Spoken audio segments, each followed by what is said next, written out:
செல்வம் தந்திடும் அடியார்படுத்துயராயிரவெல்லாம் நிலம் தரம் செய்யும் நீர் விஷம் வரும் அருளோடு பெருநிலமளிக்கும். நண்பர்களுக்கு வணக்கம். இன்றைக்கு வந்து திருவேங்கடம் அதை குறித்து இப்போ நாம கடந்த உரையாடல்ல வந்து அகோபிலம், அதாவது சிங்கவேல் குன்றத்தில் இருக்கக்கூடிய நரசிம்ம அவதாரமாக இருந்த இறைவனை குறித்து பாடிய பாடல்கள் 10 பார்த்தோம். இதிலிருந்து தொடங்கி அடுத்த 40 பாட்டுமே திருவேங்கடம் தான் நினைக்கிறேன். 40 பாட்டா? ஆமா, அடுத்த 40 பாட்டுமே 1 2 3 அப்புறம் ஆமா 4, அடுத்த 40 பாட்டும் இன்றையிலிருந்து வரக்கூடிய அடுத்த 4-10 பாடல்களுமே இதுல திருவேங்கடமாகிய திருப்பதியில இருக்கக்கூடிய பெருமாளை குறித்த பாடல்கள். கடந்த உரையாடல்ல பார்த்து அகோபில மடத்தினுடைய பாடல்களை பார்க்கும்போது நம்ம ஒண்ணு பார்த்தோம். அந்த இடமே வந்து ஒரு இன்ஃபர்னோ, ஒரு ஹெல், ஒரு அப்படியே நெருப்பு தகிக்கக்கூடிய ஒரு இடமாக, சென்று சேருவதற்கே கடினமான இடமாக இருக்கக்கூடிய இடத்துல அந்த இறைவன் இருப்பதாக நமக்கு சொல்லப்பட்டது. இப்போ திருப்பதிக்கு வரும்போது மீண்டும் அந்த நமக்கு நெருங்கிய, நமக்கு அன்பிற்குரிய, நாம வந்து ரொம்ப எளிதாக சென்று வணங்கக்கூடிய ஒரு தெய்வமாக அவன் மாறுற இடத்துல திரும்ப வந்துடுறோம். ஸோ இந்த மலர்கள், சோலைகள், குளிர் சுனைகள், நீர்நிலைகள், இப்படியான இடங்களாக திரும்ப வர ஆரம்பிச்சிருது. ஸோ இப்ப திருவேங்கடத்துல இருக்கக்கூடிய இறைவனுக்கு நம்ம வருகிறோம். அந்த இடத்துல இருக்கிற பெருமாளை பாடுறாரு. கொங்கு அலர்ந்த மலர் குருந்தம் ஒசித்த கோவலன் எம்பிரான் சங்கு தங்கு தடங்கடல் துயில் கொண்ட தாமரை கண்ணினன் பொங்கு புள்ளினை வாய் பிளந்த புராணர்தம் இடம் பொங்கு நீர் செங்கையல் திளைக்கும் சுனை திருவேங்கடம் அடை நெஞ்சமே. நெஞ்சுக்கு சொல்லுதல், தன்னுடைய நெஞ்சத்தை நீ எங்கு தஞ்சமடைய வேண்டும், எந்த இடத்தை போய் நீ அடையணும்னு தன் நெஞ்சுக்கு சொல்லுவது. சோ நெஞ்சத்தை என்ன சொல்றாரு, அதாவது இந்த என்னுடைய இறைவனாகிய இவர் இருக்கும் இடத்திற்கு நீ சென்று அடைவாயாக. அந்த இடம் எது? பொங்கு நீர் செங்கையல் திளைக்கும் சுனை திருவேங்கடம். பொங்கு நீர்னா நன்கு நிறைந்து வரக்கூடிய நீர். சுனையில் இருக்கிற நீர் பொங்கி வரும்.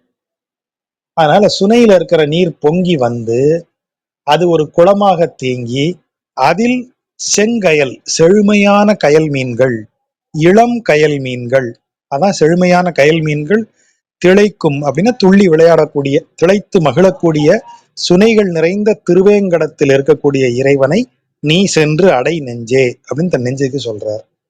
சரி, திருவேங்கடத்துல இருக்கிற இறைவனை அடையணும். அந்த இறைவன் யார்? கொங்கு அலர்ந்த மலர் குருந்தம் ஒசித்த கோவலன். கொங்குன்னா இந்த இடத்துல கொத்துன்னு அர்த்தம். கொத்து மலர், கொத்து கொத்தாக மலர்கள் பூத்து குலுங்கக்கூடிய குருந்த மரம், குருந்த மரத்தை உடைத்தவன். ஒசித்தனா ஒடித்த, ஒடித்த கோவலன். கோவலன்னா என்ன அர்த்தம்? கோவலன். அதை எப்படி அதை சொல்றாங்கன்னா 2 பொருள் அதுக்கு சொல்றாங்க உரையாசிரியர்கள். கோ வல்லன், வலன் அப்படிங்கிறது வல்லனுடைய சுருக்கம், குறைத்தல் விகாரம் ஆயிருது. ஆகவே கோவலன், கோங்கிறது பசு, பசு கூட்டம், வலன் அவற்றை நன்கு பாதுகாக்கக்கூடியவன், நன்கு மேய்க்கும் திறம் படைத்தவன். ஆகவே கோவலன் அப்படின்னு அதுக்கு பொருள் சொல்றாங்க. இன்னொரு பொருள் என்ன சொல்றாங்க? கோபாலன் என்கிற வடமொழி சொல்லத்தான் தமிழ்ல கோவலன் மாத்திட்டோம். நமக்கு பான்னு வரக்கூடிய எல்லாத்தையுமே நம்ம வான்னு மாத்திர மரபு இருக்குன்னு ஏற்கனவே பேசணுமா. நம்ம விஸ்வம்னு சொன்னா அவன் பிஸ்வம்னு அவங்க சொல்லுவாங்க வடமொழியில. ஆகவே இங்க வந்து நம்ம பங்களாதேஷ்னு சொன்னா அவங்க வங்காள தேசம்னு நம்ம சொன்னோம்னா அவன் பங்களாதேஷம்பா. நம்ம வா எல்லாம் அங்க பா ஆயிரும். ஆகவே கோபாலன் என்பதுதான் கோவலன் என்று வந்திருக்கிறது அப்படின்னு இன்னொரு பொருளும் சொல்றாங்க. ஆனா 2க்கும் ஒரே பொருள் தான். அவன் பசு கூட்டத்தை காப்பவன். கோபாலன், பாலன்னா இந்த இடத்துல கேர்டேக்கர் அப்படின்னு பொருள். பசுக்கூட்டத்தை பாதுகாப்பவன். பசுக்கூட்டத்தை பாதுகாப்பவன் என்ன செஞ்சிருக்கான்? மலர்கள் நிறைய பூத்து குலுங்கக்கூடிய குருந்த மரத்தை போய் ஒடிச்சு போட்டிருக்கான். இது என்ன விசித்திரமா இருக்குன்னு யோசிச்சீங்கன்னா, அதுக்கு புராணப்படி ஒரு கதையை சொல்லிடுறாங்க. குருந்த மரமாக ஒரு அசுரன் வந்து நிக்கிறான். இவர் வந்து மாடு மேய்ச்சிட்டே வரும்போது அந்த குருந்த மரத்தடியில வந்து நிப்பாரு. நிறைய பூக்கள் பூத்த உடனே அங்க வந்து நிப்பார். அப்ப நாம அப்படி மரம் ஒடிஞ்சு விழற மாதிரி நம்ம அவன் மேல விழுந்து அவனை நசுக்கி கொண்டுறணும் அப்படிங்கிற பிளான்ல. ஆனா இவர் வந்து முந்திட்டு போய் இவர் அந்த மரமாக நிக்கிற அவனை அடிச்சு உடைச்சு போட்டு அவனை கொன்னுடுறார். ஆகவே குருந்த மரத்தை ஒசித்த வீரன். யாரவன்? எம்பிரான், என் தலைவன்.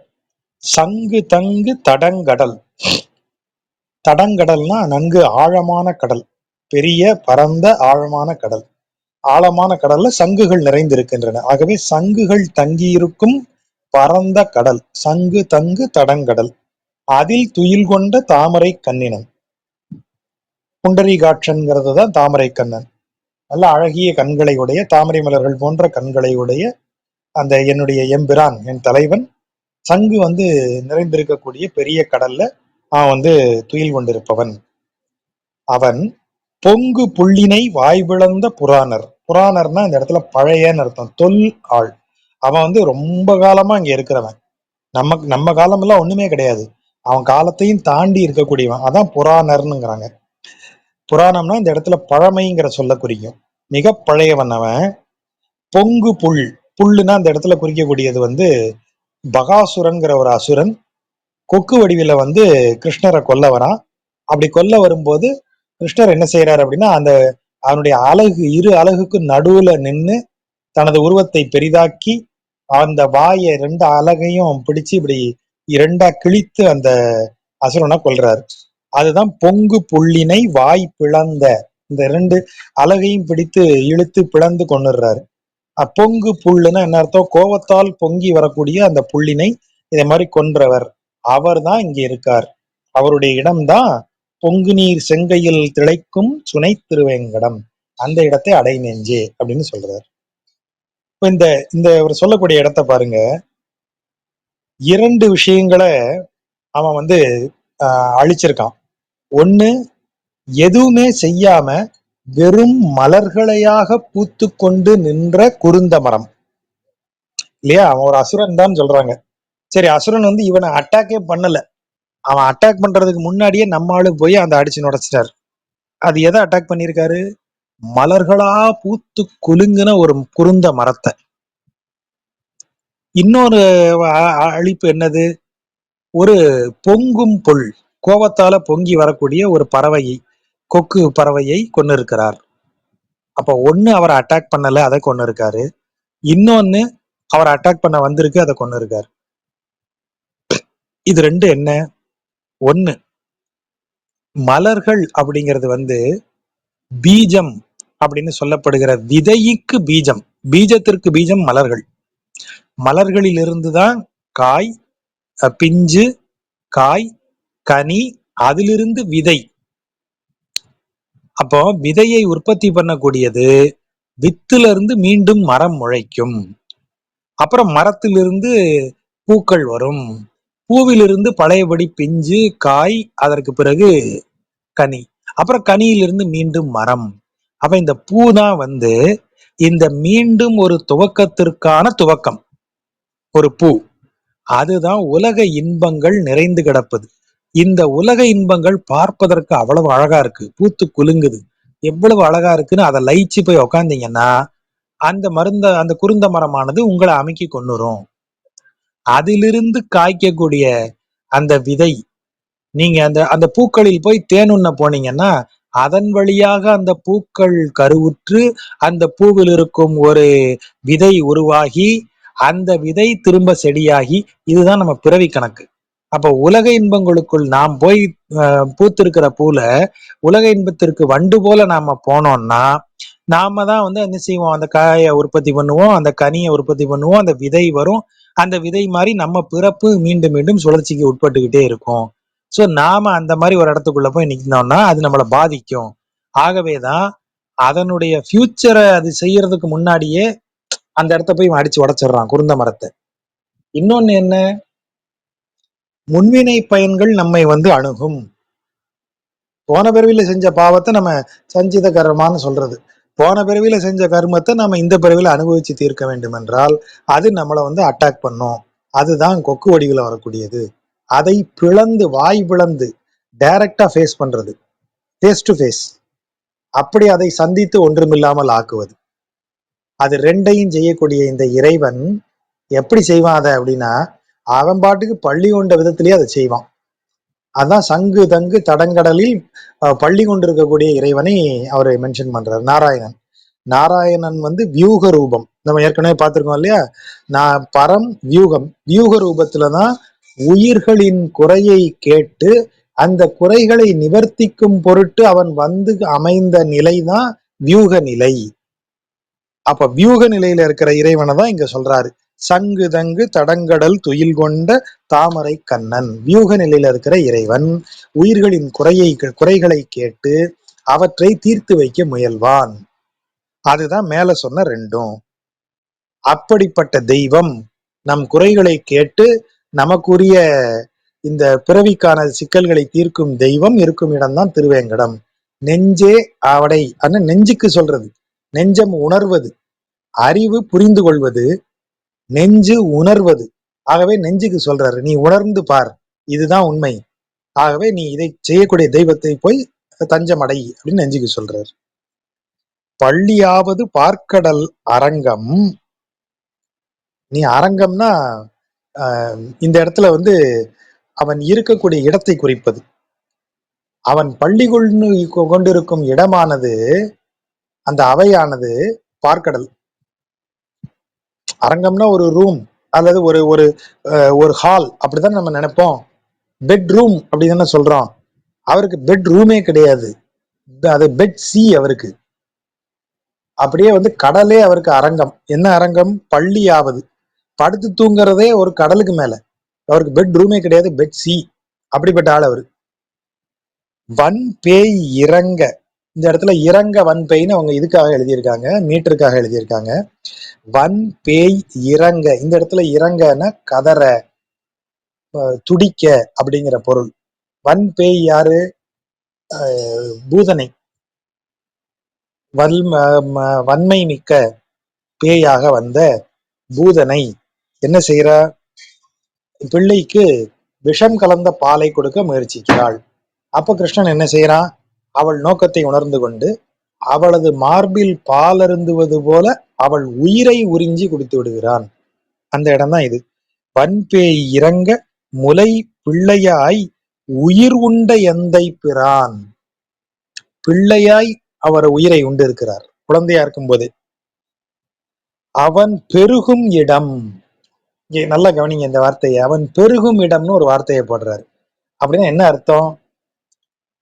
இந்த பார்க்கடல்ல அவன் எப்படி இருக்கான்? பள்ளி கொண்டு இருக்கான் இல்லையா? பள்ளி கொண்டு இருக்கான்னா வியூகர் நிலையில குறைகளை கேட்பான். குறைகளை கேட்கும் போது அவன் பார்க்கடலில் பள்ளி கொண்டவனாக இருப்பான்னு நம்ம பார்த்திருக்கோம். அப்ப அங்க படுத்திருக்கான். இப்ப குறைகளை சொல்லிட்டீங்கன்னா இப்ப அடுத்து வரான். பூதனையினுடைய உயிரை குடிக்கிறான். நமக்காக தான் வந்து பிறந்தான். பூதனையின் உயிரை குடிக்கும்போது அவன் என்னவா இருக்கான்? அங்க படுத்து கிடந்தவன் இப்ப கை குழந்தையாக இருக்கான். இப்போ இங்க வந்து எப்படி நிக்கிறான்? அப்படி கை குழந்தையா இருந்தவன், பார்க்கடல்ல படுத்து கிடந்தவன், இங்க கை குழந்தையா இருந்தவன் திருவேங்கடத்துல என்னவா நிக்கிறான்? அவன் வந்து திருவேங்கடத்தில் நின்று இருக்கிறான். ஆகவே படுத்திருக்கிறது, குழந்தை நிலையில் தவழ்வது, அடுத்த நிலை நிற்பது, அதுதான் பெருகுதல், அடுத்தடுத்து டெவலப் ஆகி வர்றது. அப்படி குழந்தையாக இருக்கிறவன் பெருகி நிற்கும் இடம்தான் திருவேங்கடம்.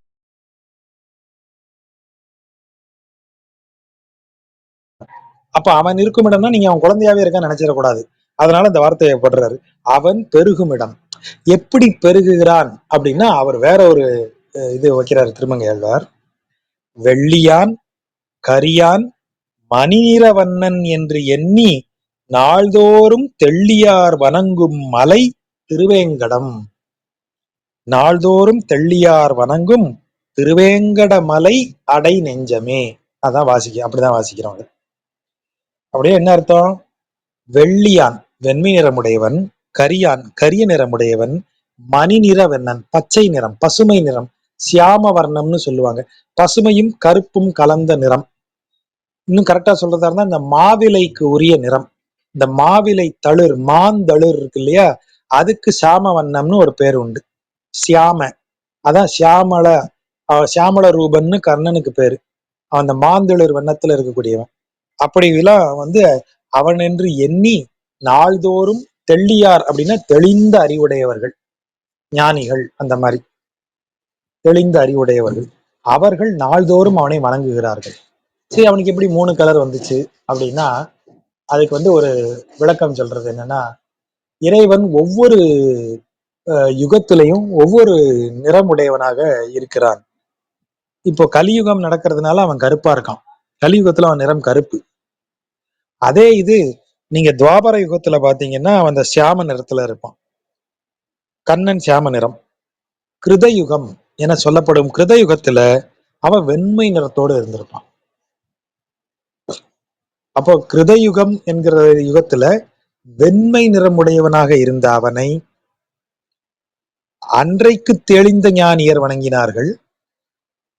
கரிய நிறமோடு அவன் இப்போது கலியுகத்தில் இருக்கும் போதும் தெளிந்த அறிவுடையவர்கள் அவனை வணங்குவார்கள். மணிநிற வண்ணனாக அவன் துவாபர யுகத்தில் இருக்கும் போதும் அவனை தெளிந்த ஞானமுடையவர்கள் வணங்குவார்கள். இப்படி எல்லா காலங்களிலும் அவன் வெவ்வேறு ஆளாக இருந்தாலும் அவனே பரம்பொருள் என்று நிற்கிறான் இல்லையா? அப்ப அவன் வன்பேயிரங்க முலை பிள்ளையாய் உயிர் உண்ட எந்தை பிரானவன் பெருகும் இடம். அவன் இந்த நம்மை அவனை உறிஞ்ச வரக்கூடிய விஷயம், அவனை கொல்ல வரக்கூடிய விஷயத்த அவன் கொன்னுட்டான் அப்படின்னு சொல்லும்போது நம்ம புரிந்து கொள்ள வேண்டிய இடம் அது ஒண்ணுதான். நமக்கு உலக இன்பங்கள் வழியாக நமக்கு நஞ்சு புகட்டப்படும் என்றால், நாம இறைவனின் அருளால் அந்த நஞ்சையும் தாண்டி அந்த உலக இன்பங்களின் மீதான அந்த பற்றை நீக்கிக் கொள்ளலாம். அப்படி செஞ்சால்தான் நாம இந்த தெள்ளியார் ஞானத்தை அடைந்ததாக பொருள். ஆகவே அவர்களை நாம வணங்கலாம். அப்ப பள்ளி கொண்ட வழியில் இருக்கும் இறைவன், தவழ்ந்த குழந்தையாக வந்த இறைவன், அதிலிருந்து வளர்ந்து பெருகி நிற்கும் இடம், வளர்ந்து நிற்கும் இடம் இந்த இடம். இதை உணர்ந்தவர்கள் ஒவ்வொரு யுகத்திலும் அவனை வணங்கி அருள் பெற்றிருக்கிறார்கள். அதான் நாள்தோறும்னு சொல்றது, அந்த காலம் தோறும்ங்கிற பொருள்ல அதை எடுக்கணும். நாள்தோறும் வணங்குவார்கள், டெய்லி கோயிலுக்கு பார்ப்பாங்கிற அர்த்தம் இல்லை. அப்படின்னா எதுக்கு இந்த 3 நிறத்தை அவர் சொல்ல போறாரு? ஆகவே இந்த 3 நிறம் என்பது 3 யுகங்களை குறிக்கக்கூடியது. நாள்தோறும்ங்கிறது யுகங்கள் தோறும் தெள்ளியார். அப்ப எவன் தெளிந்த ஞானத்தோடு இருக்கிறானோ அவன் அந்த பீரியட்ல அந்த இறைவனை வணங்கி அவனது அருளை பெற்று விடுகிறான்னு பொருள். நின்ற மாமருது இற்று வீழ நடந்த நின்மலன். நிர்மலன்கிறது தான் நின்மலன்னு வருது. மலம் என்றால் குறை, நிர்மலன் குறைகள் அற்றவன், குறைகளேதும் இல்லாதவன். ஆகவே அவன் பரிபூர்ணமானவன். நிர்மலன் அப்படிங்கிறது நின்மலன். மாமருது மிக பெரிதாக வளர்ந்த மருத மரங்கள் இற்று வீழ உடைந்து விழும்படியாக நடந்த. இந்த இடத்துல நடந்தங்கிறது அவன் நடந்து இடிக்கல, அவன் தன் 4 இதாலையும் கை கால்களால் அப்படி நகர்ந்து வந்ததுதான் நடந்த என்று குறிப்பிடப்படுகிறது. உரலோட சேர்த்து யசோதை கட்டி போட்டுடுறா. உரலையும் இழுத்துட்டே அந்த குழந்தை தவழ்ந்து வருது. 2 இணையாக வளர்ந்த 2 மருத மரங்கள் அந்த வீட்டு பின்னாடி இருக்கு. 2ம் பிரம்மாண்டமான மரம். அந்த 2 மரத்துக்கு இடையில இவன் நுழைஞ்சி வரான். இவன் வந்துடுறா, ஆனா அந்த உரல் வரல, சிக்கிக்குது. இவன் இன்னும் வேகமா முன்னாடி தவழ்றான். அந்த வேகத்துல அந்த 2 மரங்களும் பெரும் சப்தத்தோடு முறிந்து விழுந்து விடுகின்றன. அப்புறம் நம்ம புராண கதை வரும். அது 2மே நாரதரால் சபிக்கப்பட்ட கந்தர்வர்கள். நாரதர் வருவரை கவனிக்காது கந்தர்வ பெண்களுடன் சல்லாபத்தில் ஈடுபட்டிருந்தார்கள். ஆகவே நாரதர் அவருக்கு சாபம் கொடுக்கிறார். அதாவது அந்த பெண்கள் எல்லாம் ஆடை எடுத்து அணிஞ்சிட்டு ஓடிட்டாங்களாம், மறைஞ்சுக்கிட்டாங்களாம். இவங்க 2 பேர் மட்டும் அந்த காம போதையில் ஆடை அணியாம அப்படியே நின்னாங்களாம். என்ன இது இப்படி மரத்தை போல நிக்கிறீங்க 2 பேரும், நான் வர்றதை பார்த்தோம், இப்படி மரம் போல நீங்க எந்த உணர்வும் இல்லாம நிக்கிறதுனால நீங்க மரங்களாக போங்கன்னு சாபம் கொடுத்துடுறாராம். ஆகவேதான் அவங்க இருவரும் மருத மரங்கள் ஆயிடுறாங்க. சாப விமோச்சனம் கேட்கும்போது இந்த பெரிய ஆட்கள் சாபம் கொடுத்தா அதுல ஒரு அட்வான்டேஜ் இருக்கு, கூடவே ஒரு சாப விமோச்சனமும் கொடுத்துருவாங்க. விமோச்சனமாக அவர் சொன்னது இத மாதிரி பரபிரம்மே குழந்தை வடிவெடுத்து வரும், அந்த குழந்தையால உங்களுக்கு சாப விமோச்சனம் கிடைக்கும்னு சொன்னாராம்.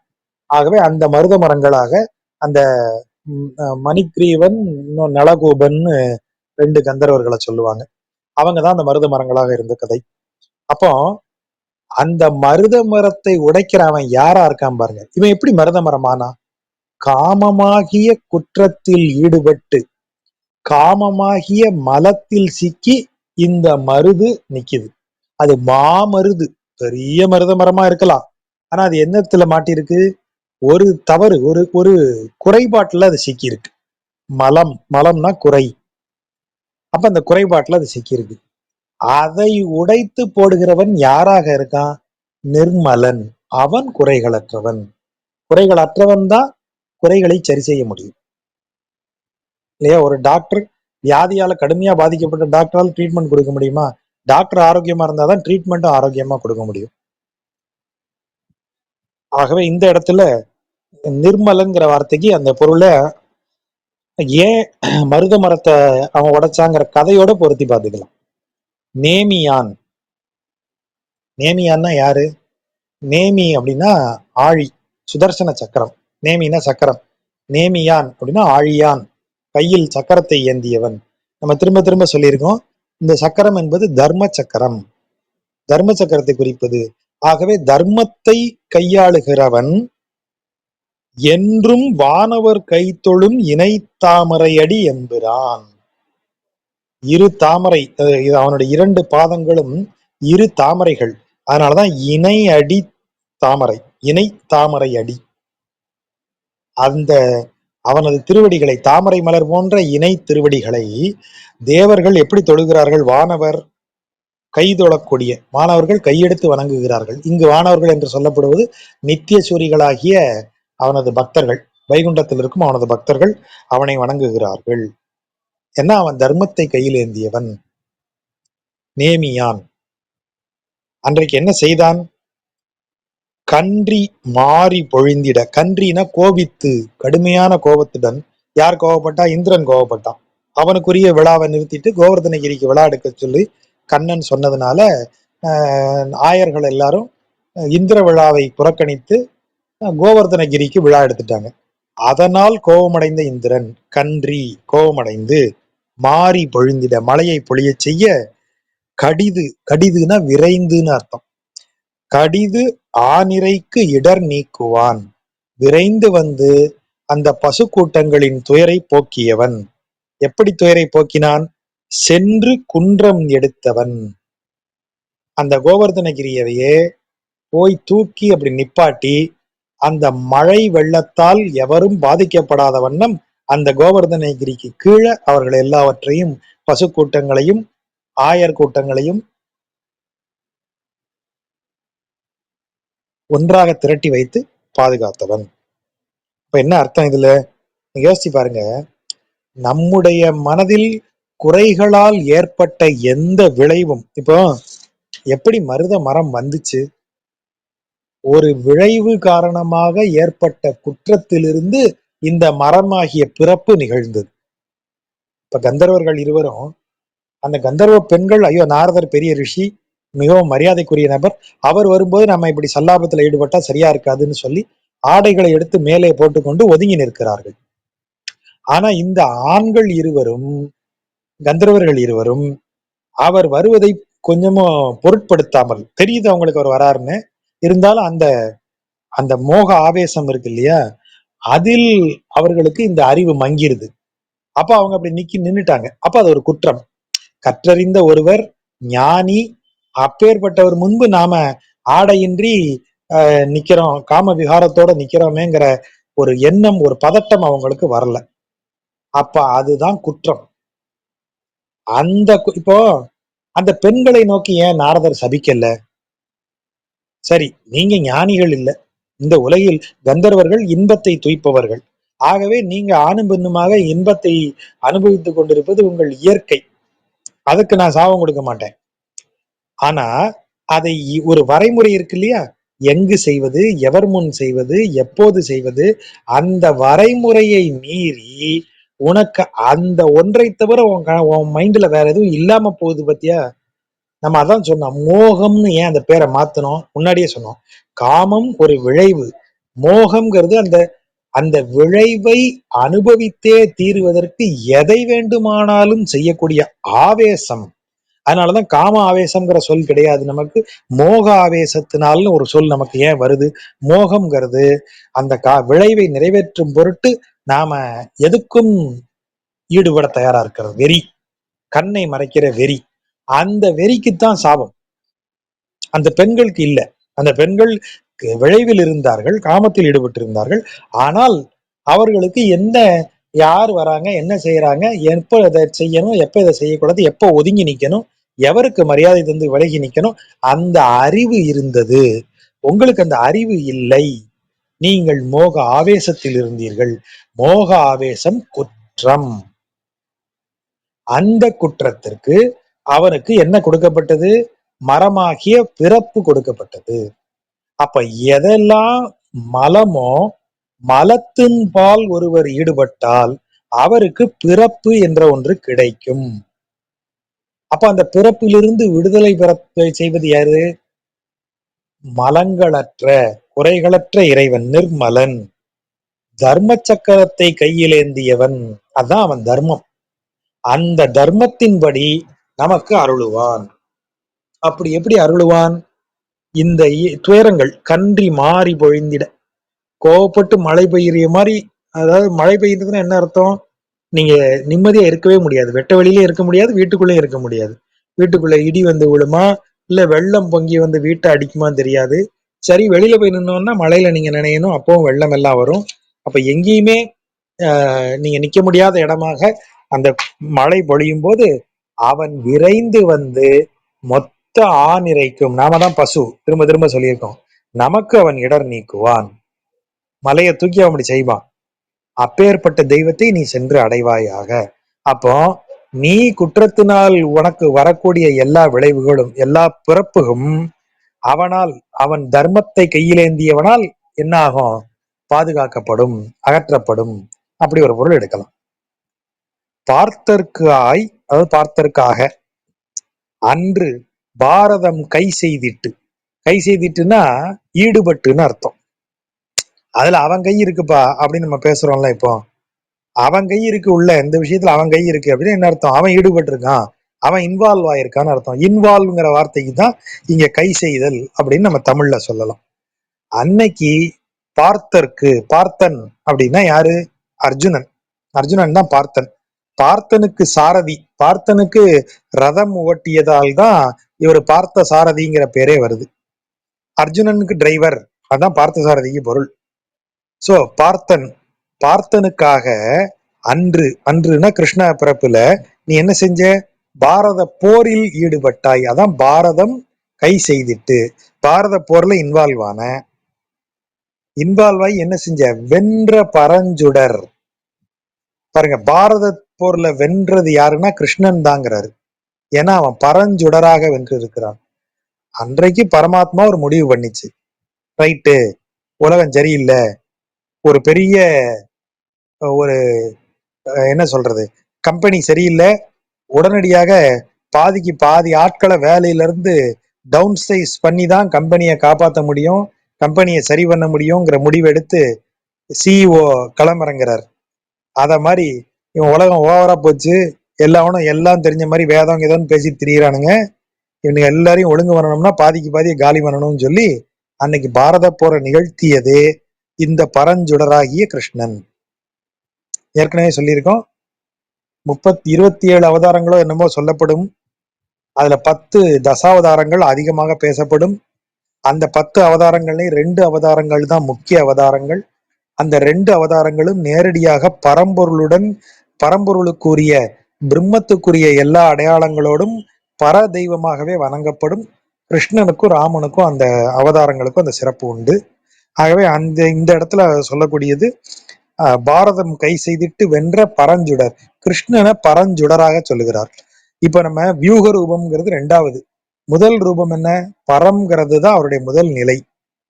பெருமாளுடைய பரநிலை அப்படிங்கிறது ஒரு பரவாசுதேவனாக ஸ்ரீவைகுண்ட அதாவது வைகுண்டத்தில் அவர் நிறைந்து விளங்குவார். யோகியர் வணங்கும் சுடர் வடிவில் அங்கு இருப்பார் அவர். ஆகவேதான் அது பரஞ்சுடர் எனப்படுகிறது. அந்த பரதெய்வம் தான் இங்க வந்து வியூகத்திலிருந்து அவதாரமாக இங்க வந்திருக்கு. வியூகத்துக்கு அடுத்தது என்ன? விபவம். விபவம்னா அவதாரம். விபவ ரூபமாக வந்ததும் அதே பரமாத்மா தான், அதே பரம் தான். அர்ச்சாரூபம் வரைக்கும் நீங்க பார்க்கணும். ஐந்தும் ஒன்றுதான் சொல்லிட்டாங்க. அர்ச்சாரூபம் கேவலம் நான் நேர பரரூபத்தை வணங்குவேன்னு சொன்னா பிரயோஜனம் இல்லை. எல்லாமே ஒண்ணுதான் இங்க. ஆகவே இங்க அவர் சொல்லும்போது எப்படி சொல்றாரு? மூன்றாவது அவதார நிலையாகிய மூன்றாவது நிலையாகிய விபவம், விபவம்க்கு அடுத்த வியூக நிலையை சொல்லி, சாரி விபவம், வியூகத்துக்கு அடுத்ததுதான் விபவம். விபவ நிலையை சொல்லி அந்த விபவத்தில் இருப்பதும் அதே பரஞ்செய்வன் தான் சொல்றார். கோத்து அங்கு ஆயர்தம் பாடியில் குறவை பிணைந்த எம் கோவலன். குறவை கூத்து அப்படின்னா கைகளை கோர்த்து கொண்டு ஆடுவது. அதாவது வடமொழியில ராசக்கிரீடைன்னு சொல்லுவாங்க, ராசலீலா. கோபியர்களோடு கண்ணன் வந்து பாடி ஆடி இருக்கக்கூடிய காட்சி தான் ராசக்கிரீடை. அந்த ராசக்கிரீடைய தமிழ்ல குறவை கூத்துன்னு சொல்லுவது மரபு. ஏன்னா குறவை கூத்துங்கிறது கைகளை கோர்த்து ஆடக்கூடிய ஆட்டம். அதாவது கை செய்திட்டுங்கிற வார்த்தைக்காகத்தான் இங்க இந்த வார்த்தையை போடுறாரு. அன்னைக்கு நீ எதுல இன்வால்வ் ஆன? அர்ஜுனனுக்காக போய் இந்த பூமியிலேயே பெரிய யுத்தமாக சொல்லப்படுகிற பாரத போரை பாரத போர்ல இன்வால்வ் ஆகி அதுல வென்றவன் நீ. அதே கையை வச்சுக்கிட்டு இங்க வந்து என்ன செஞ்சுக்கிட்டு இருக்க? கோபியர்களோட கையை கோர்த்து கொண்டு ராசக்கிரீடை, குறவை கூத்து ஆடிட்டு இருக்க. ரெண்டும் வேற வேறையா இருக்கு பாருங்க. போரில் ஈடுபட்டு வெல்லுதல் ஒரு சாயல், இன்னொரு சாயல்ல தன் மனதை இதோட தன்னை மனதினால் நினைக்கக்கூடிய பெண்களோடு சேர்ந்து ராசக்கிரீடை, குறவை கூத்து ஆடிக்கொண்டிருத்தல். அப்ப இறைவன் யாரு? ஏத்துவார்தம் மனத்து உள்ளான், அவனை வணங்குபவர்கள் மனதில் இருப்பவன், அந்தர்யாமி. அவனுடைய 5 நிலைகளை நம்ம திரும்ப திரும்ப பார்த்துட்டே வரோம், ஞாபகம் இருக்கா? இதுல இப்ப எந்த நிலைக்கு வந்துட்டான்? பார்த்தற்காய் அன்று பாரதம் கை செய்திட்டு. அன்றைக்கு அப்படி பாரதத்துக்காக அவன் வந்து நிற்கும் போதுன்னா அதற்கு முன்பு குறிப்பால் உணர்த்தப்படுவது வியூக நிலை. நீங்க என்ன பண்ணீங்க? பரதெய்வம் பேசாம தான் இருக்கும் வைகுண்டத்துல, அது ஒரு காரியமும் செய்யாது. ஆனா உயிர்கள் கிடந்து அல்லோல அல்லோலப்படுது, ஐயோ ஏதாவது செய்ய அப்படின்னு கெஞ்சுது. உடனே அவர் இரண்டாவது நிலைக்கு வருகிறார். இரண்டாவது நிலை வியூக நிலை. வியூக நிலையில அவர் பார்க்கடலில் பள்ளி கொண்டு இருக்கிறார். சரி, பள்ளி கொண்டு என்னையா செய்வாரு? அங்கதான் அவர் தேவர்களிடத்தில், முனிவர்களிடத்தில், மனிதர்களிடத்தில் குறைகளை கேட்கிறார். உயிர்களிடத்தில் கருணை கொண்டு அவற்றின் குறை தீர்க்கும் பொருட்டு அவர் எடுத்த வடிவம்தான், அவரது நிலைதான் இரண்டாவது நிலையாகிய வியூகம். அப்ப வியூக நிலையில அவர்கிட்ட வந்து தேவர்கள்லாம் முறையிடுகிறார்கள். ஐயா, அந்த கம்சன் தொல்லை ரொம்ப தாங்க முடியல, ரொம்ப கொடுங்கோல் மன்னனா இருக்கான், இந்த மாதிரி குழந்தைகள் எல்லாம் இது பண்ணிடுவான் மாதிரி தெரியுது, ரொம்ப மோசமான மன்னனா இருக்கான், நீங்க ஏதாவது பண்ணுங்க அப்படின்னு சொல்லும்போது, சரிப்பா நான் பாத்துக்கிறேன், இத நான் டைரக்டா டீல் பண்ணிடுறேன், நானே போறேன்னு இவரே வந்து பறக்கிறார். அப்போ அவதாரங்கள் எல்லாம் விபவமாகிய மூன்றாவது நிலை. அப்படி இதுல முதல் நிலை பரஞ்சுடர்னு சொல்லியாச்சு. இரண்டாவது நிலை குறிப்பால் உணர்த்தப்பட்டது. எப்படி கிருஷ்ணாவதாரம் வந்தது? நீ வியூகத்துல இருந்தவன்ட்ட போய் கம்ப்ளைண்ட் பண்ண போய் தானே அவன் அவதாரமா வரான், ஆகவே நீ கம்ப்ளைண்ட் பண்ணிருக்க, அது ரெண்டாம் நிலை. அப்புறம் மூணாவது நிலை, கம்ப்ளைண்ட் பண்ணதுனால அவர் ஆக்ஷன் எடுத்தாரு. ஆக்ஷனுக்கு எந்த ரோல்ல வந்தாரு? கிருஷ்ணன் ஒரு ரோல் எடுத்துக்கிறான்ப்பா, அந்த ரோல்ல வந்து நான் ஆக்ஷன் எடுப்பேன், ஆக்ஷன் சீன்லாம் அந்த அப்படித்தான் வந்து பண்ணுவேன் அப்படின்னு கிருஷ்ணனாக வந்தார். அப்படி வந்து அவர் பெண்களின் மனதை கவர்ந்து ஆடி மகாபாரதம் என்கிற பெரிய பாரத யுத்தத்தை செய்து வென்றவனாக விளங்குகிறார். அப்படிப்பட்டவர் எங்கு இருக்கிறார்? ஏத்துவார் மனத்து உள்ளான், அந்தர்யாமியாகிய இன்னொரு நிலையும் இங்கு குறிப்பிடப்படுகிறது. அவன் நாம் வணங்கக்கூடிய தெய்வமாகவும் இருப்பான். எங்க இருக்கான்? இடவெந்தை மேவிய எம்பிரான். இப்ப அர்ச்சாரூபத்துக்கு வந்தாச்சு. 5வது நிலை. அர்ச்சாரூபம்னா என்ன? நாம் கண்களால் கண்டு மகிழத்தக்க அவனுடைய வடிவங்கள், இல்லையா? அவனுடைய சிலை திருவரங்கத்தில் பள்ளி கொண்டிருக்கிறான். அவன் கண்ணப்பாரு, அவன் மூக்கப்பாரு, அவன் காதப்பாரு, அவன் உடல் நிறத்தை பார், அவன் தோளை பார், அவன் பாதத்தை பார், நம்ம பார்த்து பார்த்து மகிழக்கூடிய அர்ச்சாரூபம், சிலை ரூபம். அதுதான் இப்ப இடந்தை மேவிய எம்பிரான், திருவிடவெந்தையில இருக்கக்கூடிய பிரான். நான் ஏற்கனவே முன்னாடி வருதுல பார்க்கும்போது சொல்லியிருக்கேன், திருவிடவெந்தை போனீங்கன்னா ஈசிஆர்ல தான் இருக்கு. தயவு செய்து ஈவினிங் போங்க. காலையில போனீங்கன்னா கல்யாண கூட்டமா இருக்கும், பெருமாளை பார்க்கறதுக்கு கொஞ்சம் இதா இருக்கும். ஈவினிங் போனீங்கன்னா யாருமே இருக்க மாட்டாங்க. அந்த டயத்துல போனீங்கன்னா பெருமாளை நீங்க அப்படி வாசல்ல இருந்து ஒரு 2 நிமிஷம் பாருங்க, பக்கத்துல நெருங்கி போய் கொஞ்சம் பாருங்க, பார்க்க பார்க்க அழகாயிட்டே வரும் அந்த பன்னி. இவ்வளவு அழகான பன்னியை நம்ம பார்த்திருக்கவே முடியாது. திருவிடவெந்தையில இருக்கிறவரை அத்தனை அழகான ஒரு வராகம் அது. அத அப்படி யாரும் இல்லாதப்ப ஃப்ரீயா நின்று பார்க்கணும். கூட்டத்துல அப்படி கூட்டத்தோட கூட்டமா அப்படி இப்படி பார்த்துட்டு ஓடி வந்துடுற அழகன் இல்லாம அவன் அத்தனை அழகோட இருப்பான். ஒரு உருவமும் சரியா இருக்காது, ஆனா பார்க்க பார்க்க துலங்கி வருவான். நம்ம கண்களுக்கு முன்னாடியே அப்படியே அந்த பன்றி உருப்பெற்று வரும். அதுதான் அழகு அங்க. அவன் அப்படிப்பட்ட பிரான் அவன். சோ இந்த 5 நிலைகளையும் இந்த பாட்டுல சொல்லியாச்சு. அப்படிப்பட்ட பிரான் எங்க இருக்கான் இப்போ? தீர்த்த நீர் தடம் சோலை சூழ் திருவேங்கடம் அடை நெஞ்சமே. இப்படி 5 நிலைகளிலுமாக ஒருவரை மக்களுக்கு நன்மை செய்யக்கூடிய தெய்வம் தீர்த்த நீர்த்தடம். தீர்த்தங்கள், அதாவது நீர்த்தடம்ங்கிறது ஒரு குளம் இருக்கலாம், ஆனா அந்த குளம் எப்ப தீர்த்தமாகுது? அது இறைவனால் ஆசிர்வதிக்கப்பட்ட ஒரு புண்ணியமாக மாறும்போது அது தீர்த்தமாகிறது. அப்படிப்பட்ட தீர்த்தங்களால் ஆன நீர்த்தடங்கள் சூழ்ந்த சோலைகளுக்குள் இருக்கக்கூடிய திருவேங்கடத்தில் இருக்கக்கூடிய இறைவனை அடைவாய் நெஞ்சே அப்படின்னு சொல்றது. வன் கையான் அவுணர்க்கு நாயகன் வேள்வியில் சென்று மானியாய் மண் கையால் இறந்தான். எத்தனை கை இதுல வருது பாருங்க. வன் கையான், வன்னா இந்த இடத்துல வலிமை மிக்க அப்படின்னு அர்த்தம். இன்னொரு பொருள் என்ன வன்னுக்கு? வள்ளன்மை, வள்ளல் தன்மை, கொடுப்பதற்கு அஞ்சாத, கொடுப்பதற்கு வலிய கரங்கள். அது கொடுக்கறதுக்கு நிறைய பேருக்கு கை வீக் ஆயிரும், கொடுக்கும்போது கை வீக் ஆயிரும். கொஞ்சமா எடுத்து மெல்லமா கொடுக்கும், நிறைய எடுத்து வேகமா கொடுக்கிற கை தான் வன்கை. அப்படிப்பட்ட வலிமையான கைகளை உடைய, வள்ளன்மை மிக்க கைகளை உடைய அவுணர்க்கு நாயகன், ராட்சசர்களுக்கு அரசனான மகாபலி சக்கரவர்த்திய சொல்றார். அரசர்கள், அசுரர்கள்லயே எந்த தவறும் செய்யாத பெரும் பக்திமானாக இருந்து எந்த தவறுக்கும் ஆட்படாத ஒரு ஆள்னா மகாபலி சக்கரவர்த்தி. அதனாலதான் அவரை கொல்ல முடியாம அவர்கிட்டயே போய் இறந்து நிற்க வேண்டிய நிலை பெருமாளுக்கே வருது. இரண்யன் தவறு செய்தான், நேர போய் அழிச்சிட்டாரு. கம்சன் தவறு செய்தான், நேர போய் கொன்னுட்டாரு. இவன் ராவணன் தவறு செய்தான், அவனையும் கொன்னுட்டாரு. இரண்யாட்சன் தவறு செய்தான், அவனையும் கொன்னாச்சு. இரண்யகசிபு தவறு செய்தான், அவனையும் கொன்னாச்சு. நீங்க தவறு செய்த அசுரர்களை முழுவதும் அழித்து விட்டீர்கள். மகாபலி சக்கரவர்த்தி என்ன தவறு செஞ்சான்? ஒண்ணுமே செய்யலையே. தன் குடிமக்களை மிக நல்ல முறையில பார்த்து கொண்டான், குடிமக்கள் மீது அன்புடையவனாக இருந்தான், அவர்களை எந்த விதத்திலும் துன்பப்படுத்தவில்லை, தேவர்களை துன்பப்படுத்தவில்லை. ஆனா தேவர்களை வென்று விட்டான், முனிவர்களை துன்பப்படுத்தவில்லை. அவனே பெரிய பக்திமானாக இருந்து இறை வழிபாடை செய்து அனைவருக்கும் அள்ளி வழங்கி நல்லாதான் இருந்தா. அப்ப அவனை என்ன செய்ய முடியாது?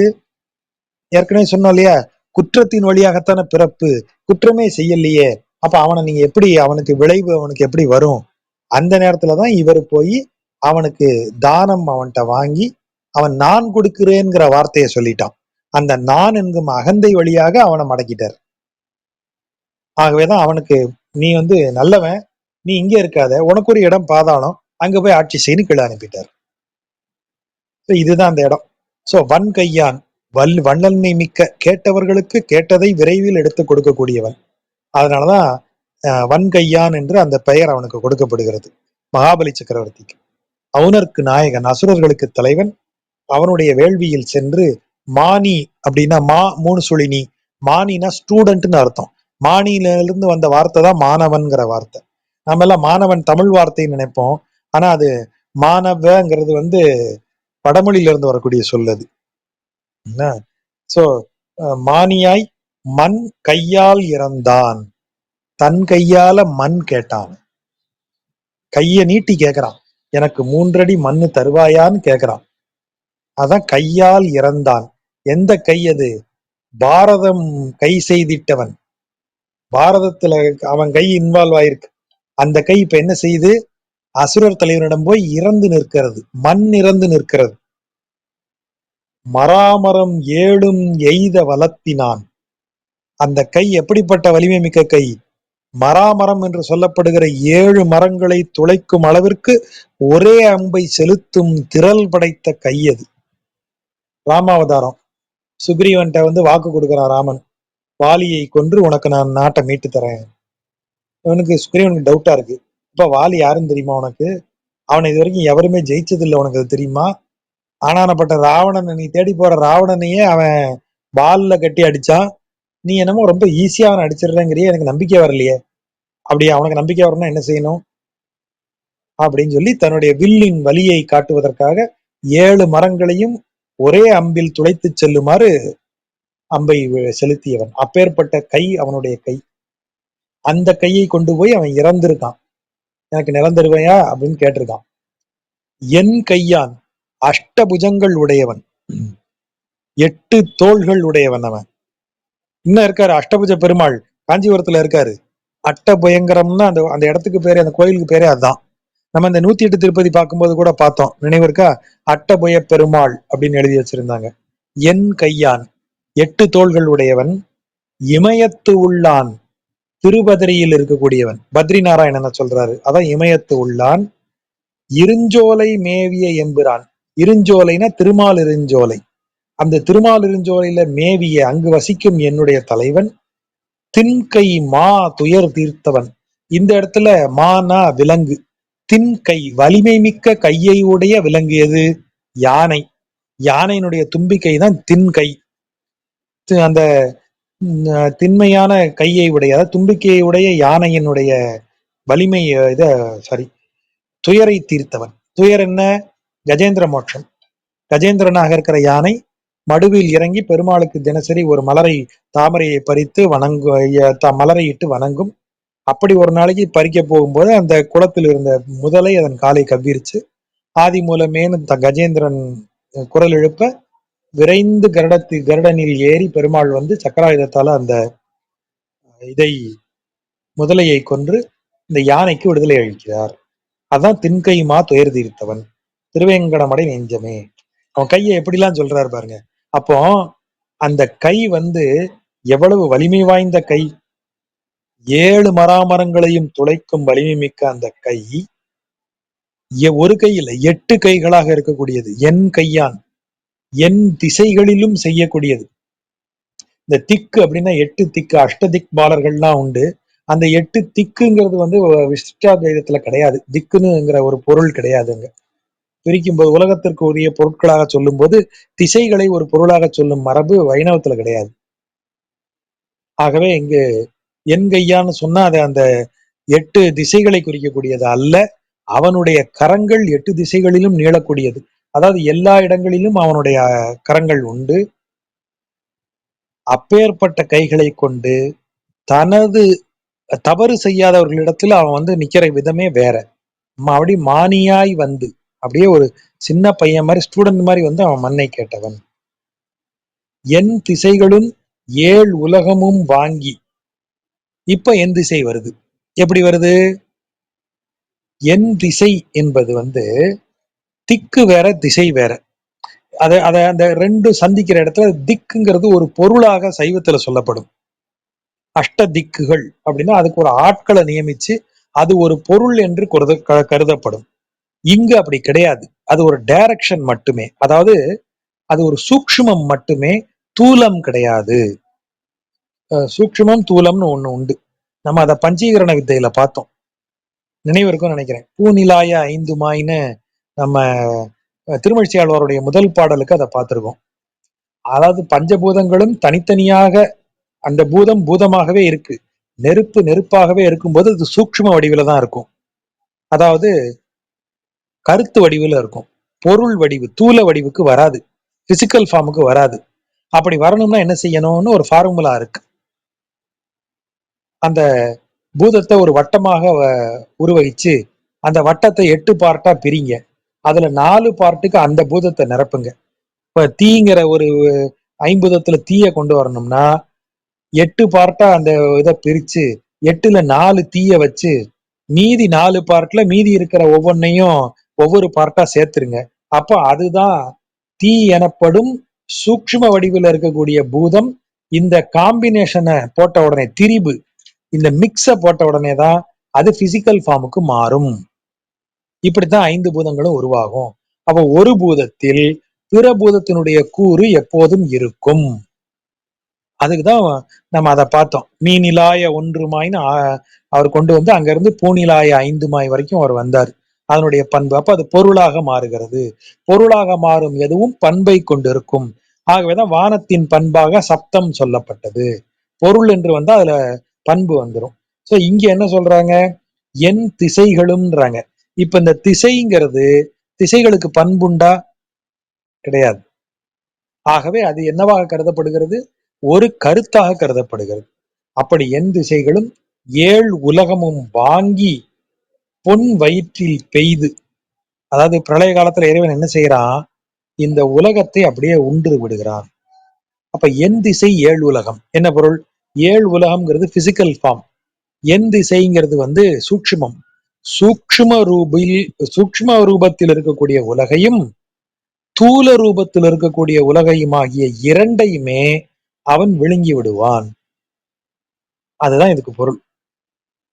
அப்படி போய் பொன் வயிற்றில் போய் தங்கம் போன்ற அவன் வயிற்றில், அதனாலதான் இந்த பொன் வயிறுன்னு சொல்றோம் இல்லையா, பூமிக்கு என்ன பேருனா ஹிரண்ய கர்ப்பம்னு பேர். தங்கத்தாலான கருப்பையிலிருந்து வரக்கூடியதுதான் பூமி. ஹிரண்ய கர்ப்பேன அப்படின்னு அதுக்கு வார்த்தை உண்டு. அந்த வார்த்தையை மனசுல வச்சோன்னா இதை யோசிச்சு பாருங்க. பொன் வயிற்றில் பெய்து, அவனுடைய வயிறு பொன் வயிறுங்கிறாரு.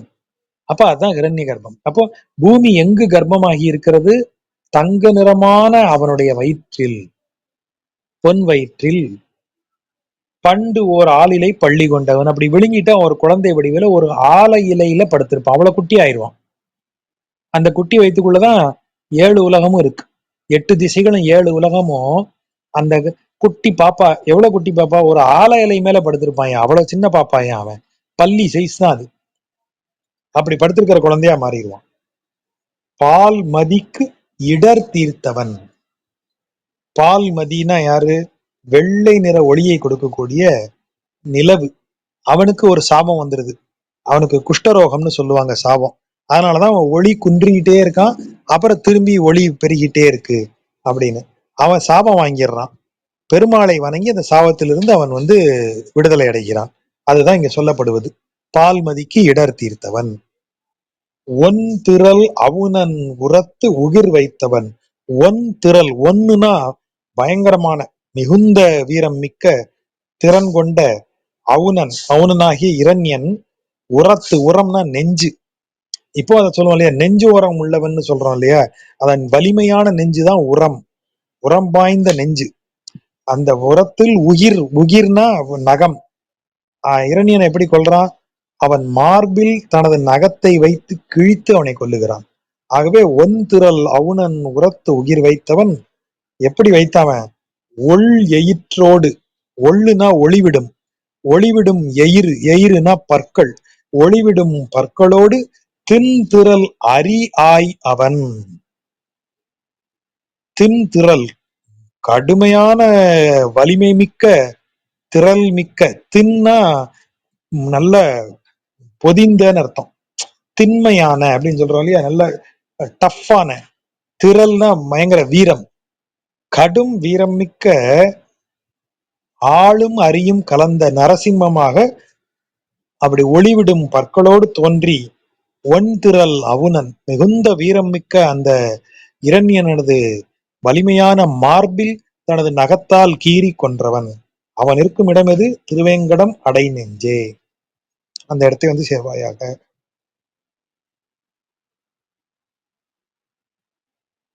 பாரும் நீர் எரி காற்றினோடு ஆகாசமும் இவை ஆயினான். தெளிவான அந்த வரி சொல்லிருது. அவனே ஐம்பூதங்களும் ஆயினான். பேரும் ஆயிரம் பேச நின்ற பிறப்பிலி பெருகும் இடம். பேரும் ஆயிரம். ஆயிரம்னா அவனுக்கு 1000 பேராம் அப்படின்னு என்ன அர்த்தம்? அவனுடைய சகஸ்ர நாமங்கள். பேச நின்ற, அதையெல்லாம் சொல்லும்படியாக அதை கேட்டுக்கொண்டு நிற்கிற பிறப்பிலி, பிறப்பில்லாதவன். ஏன் பிறப்பிலிங்கிற வார்த்தை இங்க போடுறாரு? இப்போ எப்ப பேர் வைக்கிறோம் ஒரு குழந்தைக்கு? பிறந்த பின்னாடியா, பிறப்பதற்கு முன்னாடியேவா? இப்ப பிறக்கிறதுக்கு முன்னாடி பேரை செலக்ட் பண்ணி வச்சுக்கிறாங்க. ஆனா நீங்க முன்னாடி பிறக்கிறதுக்கு முன்னாடி குழந்தைக்கு பேர் வைக்க போறேன்னு சொல்லுங்க. உங்க வீட்டுல ஒரு 70 வயதிற்கு மேற்பட்டவர்கள் இருந்தாங்கன்னா அதை செய்யறதுக்கு கடுமையா கோவிச்சுப்பாங்க உங்களை. பிறக்காத குழந்தைக்கு பேர் வைக்க கூடாது. அதான் மரபு, நம்ம மரபு. ஏன்? குழந்தை பிறந்து அந்த குழந்தை நம்ம கையில 10 நாட்கள் அந்த குழந்தை கழிச்சு புண்ணியாஜனம்னு சொல்லுவாங்க. அந்த குழந்தைக்கு அந்த பிறந்த தீட்டு கழியணும்னு சொல்லுவாங்க. அந்த பிறந்த தீட்டு கழிந்த பிறகுதான் அந்த குழந்தை நமக்கு கன்ஃபார்ம்டு. அதற்கு பிறகு நீ பேர் வை. அதுதான் இறைவன் விருப்பம். குழந்தை கையில வந்து இருக்கிற வரைக்கும் நீ குழந்தை பிறக்கிறதுக்கு முன்னாடியே நீ தான் எல்லாத்தையும் டிசைட் பண்ற மாதிரி நீ வாட்ட ஒரு பேரை செலக்ட் பண்ணி வச்ச அப்படின்னா, சரியாக சொல்லுவதாக இருந்தால், ஒரு குழந்தை வந்து 1 வருடம் கழித்துதான் அந்த பெயர் அந்த குழந்தைக்கு உரியதாக மாறுகிறது.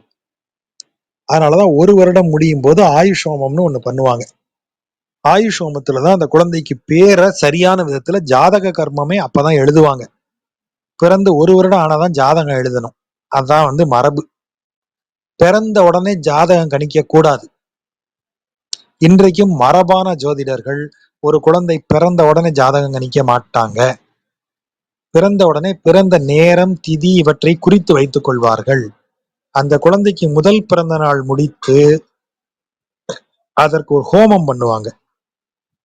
அந்த ஹோமம் முடிஞ்ச உடனேதான் அந்த குழந்தை அந்த பெயருக்கு உரியதாக ஆகிறது. நாமகரணம், பெயர் சூட்டல். அந்த பெயர் வந்து அந்த குழந்தைக்கு ஜாதக கர்மாவாக மாறுவது, ஜாதகத்தில் உள்ளபடி அந்த பெயர் வந்து நிலைப்பது 1 வருடம் கழித்துதான். இந்த ஜாதக கர்மம் நிலைத்த பிறகுதான் இந்த உயிருக்கு இந்த பெயர் உடையதுன்னு போடப்படுகிறது. இது எப்போ நீங்க பயன்படுத்துவீங்க? நீங்க பூமியை விட்டு மறைந்த பிறகும் இது பயன்படுத்தப்படும். எப்படி திதி கொடுக்குறீங்க? இறந்தவர்களுக்கு எப்படி நீங்க திதி கொடுக்குறீங்க? அவர் இன்னா கோத்திரத்தை சேர்ந்த இன்னார் அப்படின்னு சொல்றீங்க. எனக்கு பாட்டனார், எனக்கு முப்பாட்டனார், என்னுடைய தந்தையார், இப்படி எனது சொந்தம், அவரது கோத்திரம், அவரது பெயர், இந்த 3ஐயும் சொல்லித்தானே நீங்க எள்ளுந்தண்ணியும் விடுறீங்க. அப்ப அது அந்த ஆன்மாக்கு எப்படி கரெக்டா போய் சேருது? இந்த பெயர் தான் அதுக்கு இடப்பட்ட அடையாளம். இந்த இந்த அடையாளத்தின் அடிப்படையில தான் அந்த பெயருங்கிறது முக்கியம். அப்போ அந்த குழந்தை பிறந்து 1 வருஷம் ஆகிற வரைக்கும் அந்த பெயர் தான் பெயருக்கு இதுதான் தன் பெயர்னு இந்த குழந்தை தெரிஞ்சுக்கிறதுக்கே 1 வருஷம் ஆகுமா. அதற்கு பிறகுதான் அந்த பெயர் அந்த குழந்தைக்கு உரியதாகிறதே தவிர 1 இயருக்கு பெயர் கிடையாது. அதனாலதான் குழந்தை 1 இயருக்குள்ள பிறந்து ஒரு குழந்தை இறந்து போச்சுன்னா, பேர் வைக்கிறதுக்குள்ள இறந்து போச்சுன்னா அந்த குழந்தைக்கு கருமமே கிடையாது. ரொம்ப குறைந்தபட்சமாக ஒரு ஆன்மாவிற்கு செய்ய வேண்டிய ஈடேற்றங்களை செய்து சடங்குகளை முடிச்சிருவாங்க. பெரிய சடங்குகளே கிடையாது 1 வருஷத்துக்குள்ள ஒரு குழந்தை இறந்து போனா. இன்னும் சொல்ல போனா இந்த 10ஆம் நாள் 13ஆம் நாள் இதெல்லாம் எதுவுமே கிடையாது அந்த குழந்தைகளுக்கு. ரொம்ப சிம்பிளா இருக்கும். ஏன்னா அந்த குழந்தை இன்னும் பூமியினுடைய இதையே அது பூமிக்குள்ளேயே வரல, அதுக்கு முன்னாடியே போயிருச்சு. எதுக்கு அதுக்கு இவ்வளவு பெரிய விளக்கம் நம்ம சொல்றோம் அப்படின்னா, பிறப்பிலிங்கிற வார்த்தையை நம்ம அங்கிருந்து எடுக்கணும். அப்ப பிறப்புன்னு ஒண்ணு வந்தாதான் பெயர்னு ஒண்ணு வரும். இவன் பிறப்பிலி. இந்த பிறப்பிலிங்கிற சொல்ல எங்க கொண்டு போடுறீங்க? பேரும் ஆயிரம் பேச, அதாவது 1000 பெயர் உடையவனாக பிறப்பில்லாத ஒருத்தன் நிக்கிறான். பிறப்பு இல்லைன்னா எப்படியா பேர் வச்சீங்க அவனுக்கு? அவனுக்கு பிறப்பே கிடையாது எப்படி? அதுதான் இறைவன். அவன் 1000 பேர் இல்ல, கோடி பேர் போட்டீங்கனாலும் அது அவனை சேரும். ஆனா அவன் எந்த பெயரும் இல்லாதவன். அதுதான் பிறப்பிலிங்கிற வார்த்தையால் அதை குறிப்பிடுகிறார். பெயரிலின்னு சொல்லல, பிறப்பிலி. பிறப்புல தானே பேர் வைக்க முடியும், அவனுக்கு பிறப்பே கிடையாது. அப்ப இந்த பேர்ல நீ என்ன பேர் போட்டாலும் அதை அவன் ஏத்துக்குவானே தவிர அவனுக்கு பெயரே கிடையாது. அதுதான் இங்க ஒரு சின்ன சொல், ஆனா அதுக்கு நம்ம இவ்வளவு விளக்கம் சொல்லும்படியா உள்ள கொண்டு வந்து வச்சிருக்காரு. பிறப்பிலி பெருகும் இடம், இந்த இடத்துல அவன் பெருகி நிற்கிறான், நிறைந்து நிற்கிறான். எந்த இடத்தில்? காரும் வார்பனி நீள் விசும்பிடை சோறும் மாமுகில் தோய்தர சேரும் வார்பொழில் சூழ் எழில் திருவேங்கடமடை நெஞ்சே. காரும் அப்படின்னா, கார்னா நமக்கு தெரியும், கார் மேகம், இந்த மழை மேகம். வார்பனி நீள் விசும்பிடை, அது பனி, அப்படி பனி போல் குளிரும் மழை துளிகளும் நிரம்பி இருக்கக்கூடிய வானம், நீள் விசும்பு, அந்த பரந்த வானம் எங்கு வந்து பெய்வதும் சோறும். எங்க சோறும்னா கொட்டுவது, கொட்டுறது. மழை சோன்னு பெய்யுதுன்னு சொல்றோம் இல்லையா, அந்த சோறு தான் இங்க சோறும்னு தான் சோன்னு வந்துருச்சு நமக்கு. மழை வந்து சோறும்னா கொட்டும், சொரியும், மழை சொரியும் இடம், அதான் சோறும்னு வருது. அப்படி வந்து மழை, குளிர்ந்த மழை, அதான் பனியும்ங்கிற வார்த்தை. பனி நீள் காரும் அப்படின்னு வாசிக்கணும். அப்படி நிறைய குளிர்ந்த நீரை மழையாக பொழிய செய்யும் இடம் எங்க? அதை செய்யக்கூடியது எது? மா முகில் தோய்தர சேரும் வார்பொழில் சூழ். அப்படி பெய்யக்கூடிய இடம் வானத்தில் இருக்கக்கூடிய மேகங்களை உரசக்கூடிய, அதுதான் தோய்தரனா, தோய்தல்னா அப்படி தடவுதல், அப்படி தடவக்கூடிய மாதிரி மரங்கள் உயர்ந்து வளர்ந்த சோலைகள் மிக்க திருவேங்கடத்துல இப்படி மழை பெய்யும். இப்படி மழை பெஞ்சதுனால அந்த சோலை அவ்வளவு உயரமா வளர்ந்து மேகங்களை போய் அந்த சோலையில இருக்கிற மரங்கள் அப்படி தடவுதான். மரங்கள் வளர்ந்ததுனால அப்படி மழை பெய்யுதா, இல்ல இந்த மழை பொழிஞ்சதுனால மரம் வளருதான்னு சொல்ல முடியல. அப்படி இருக்கு அந்த இடம். அப்படிப்பட்ட இடத்துலதான் எங்காலு வந்து இருக்கிறார். அவரை போய் அடை நெஞ்சமேங்கிறார். அம்பரம் அனல் கால் நிலம் சலம் ஆகி நின்ற அமரர்கோன். பழையபடியும் 5 பூதங்களையும் சொல்றாரு. இப்போ கொஞ்சம் வடமொழி சொல்லா வருது, சலம் அப்படின்லாம் வருது.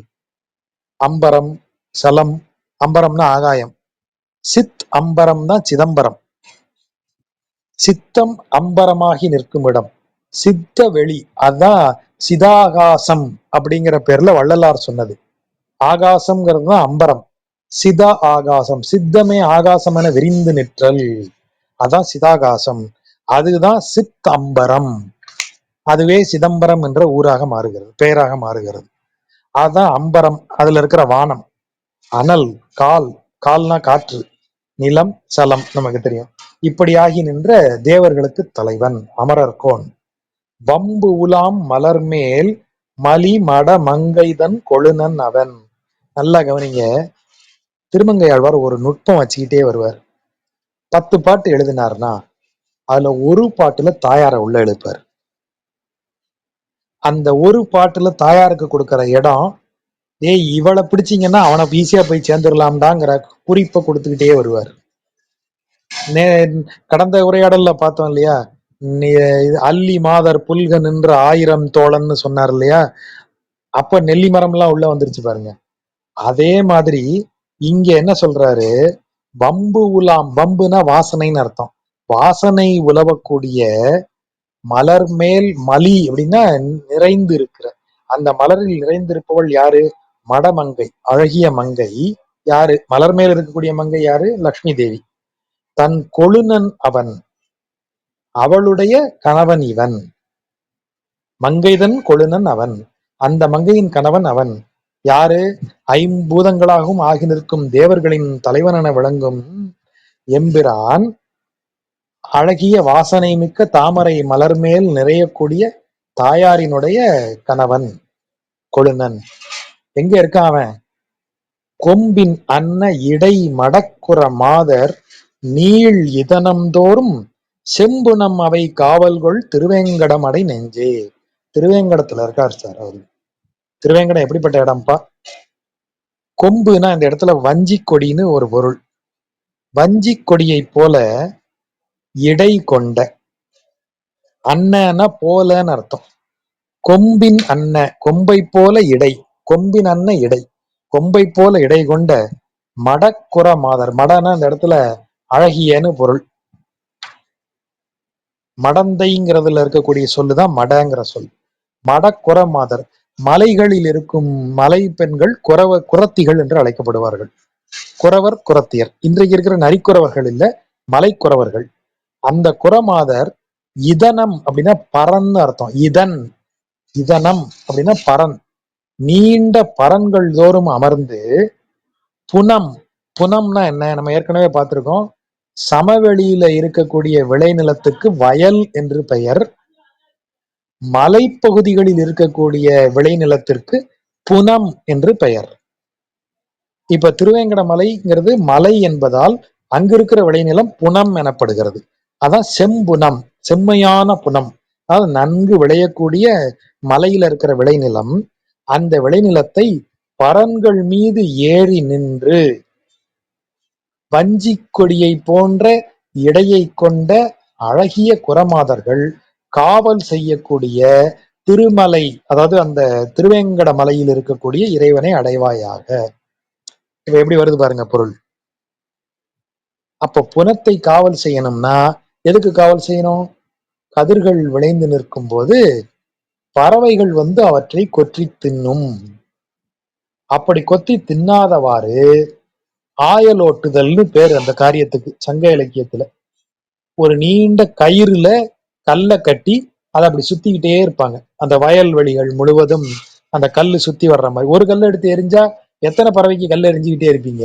ஆனா நீண்ட கயிறுல கல்லை கட்டி இப்படி சுத்தினீங்கன்னா அது வயல் எவ்வளவு தூரமோ அவ்வளவு தூரத்துக்கு அந்த கயிறு இப்படி சுத்தி வரும். நீங்க சுத்த சுத்த அப்ப பறவைகள்லாம் ஓடிடும்.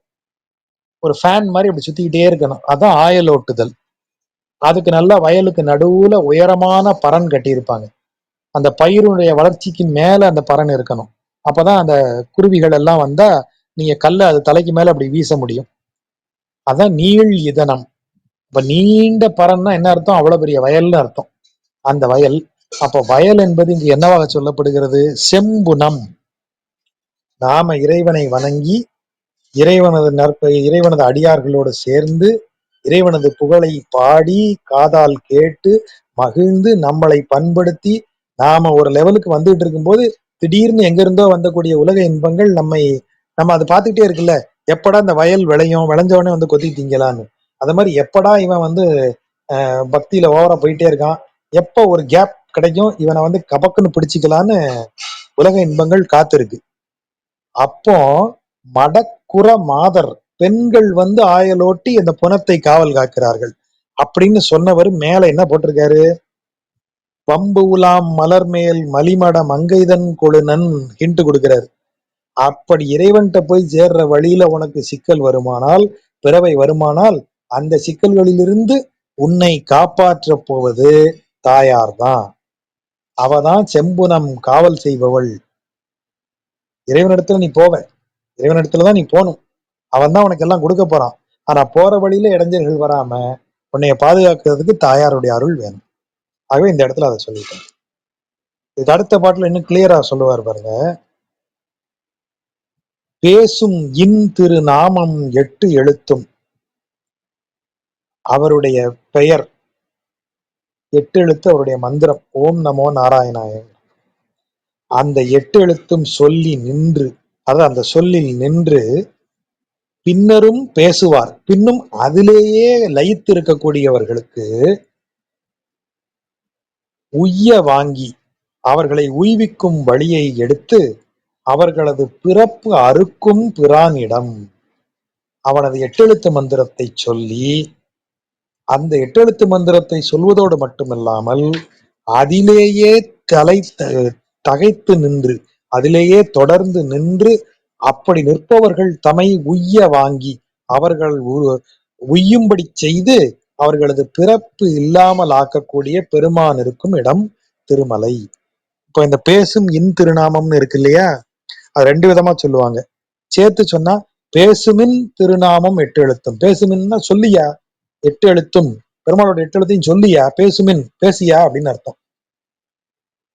சொல்லியா பெருமாளுடைய திருப்பெயரை, மந்திரம் இல்லையா அது, எட்டு எழுத்து மந்திரம் இல்லையா, அதை சொல்லு. சொன்னா என்ன நடக்கும்? சொல்லி நின்று, அப்படி சொல்லி அந்த சொல்லிலேயே நில்லு, அந்த பேரையே சொல்லிட்டு இரு. பின்னரும் அப்ப என்ன நடக்கும் பின்னாடி? பேசுவார் தமை உய்ய வாங்கி பிறப்பறுக்கும் பிரான். பிரான் வந்து உனக்கு நல்விதக்களை நல்வழியை காட்டி உன்னுடைய பிறப்பு எனப்படும் துயரிலிருந்து உன்னை விடுவித்து காப்பான்.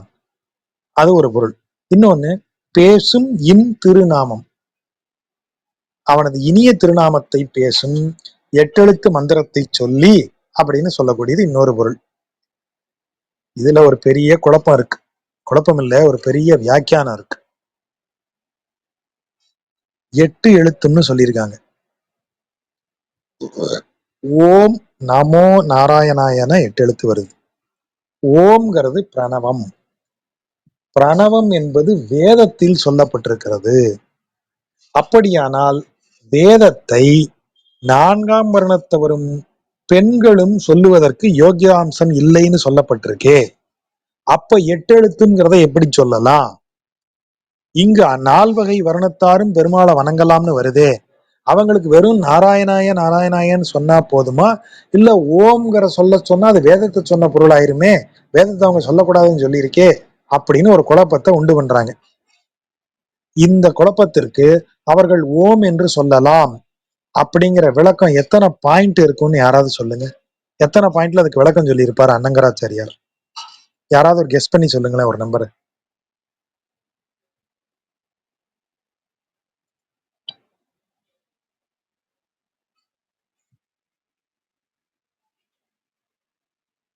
தேடி எடுத்துட்டு இருக்கீங்களா?